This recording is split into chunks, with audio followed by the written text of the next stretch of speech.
So I'm going to get a little personal. I know that you've had a history of abuse and some addiction, and maybe you could share with our viewers and listeners where the hope lies and the recovery and bringing God as our Savior to help us in these kinds of circumstances.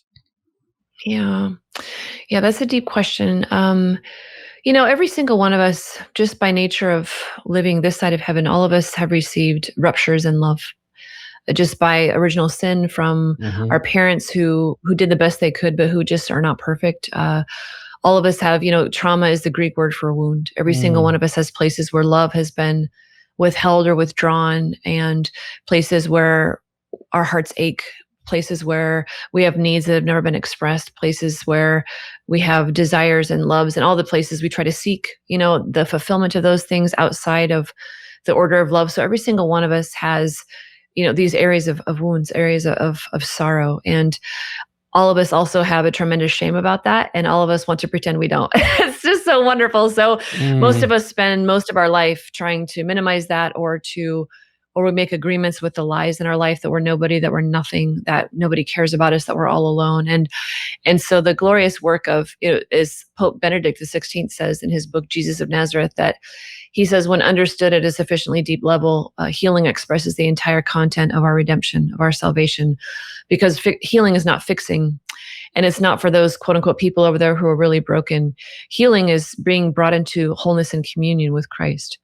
And so if it's really true that Jesus comes to reconcile everything to the Father, if that's true theologically in what St. Paul says, then what happens is every day and every moment of our life, Jesus is coming to every part of our hearts, mentally, emotionally, spiritually, physically, and sexually, to bring us into wholeness and communion with him. And he loves to do that.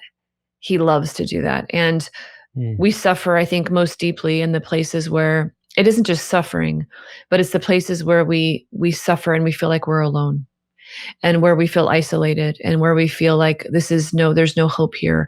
Places in our hearts where we've been praying for years and it just seems like God isn't answering. Like, those are the deep places. And so what the Lord does in this process of Christianity, of restoration, is bringing us into reconciliation, of bringing these parts of our hearts to him and revealing where he is, because God is sovereign. So he's always present.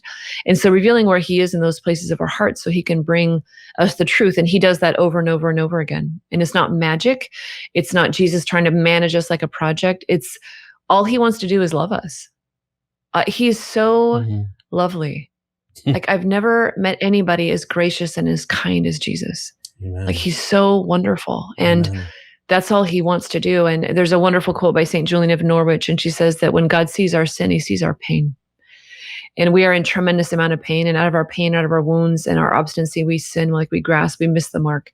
But the Lord understands what's beneath that. And so he's always working at the roots to heal us at the roots, so that our hearts become fragrant in him. And we allow him to love us where we're most vulnerable and most dependent, so he can bring us home. Amen.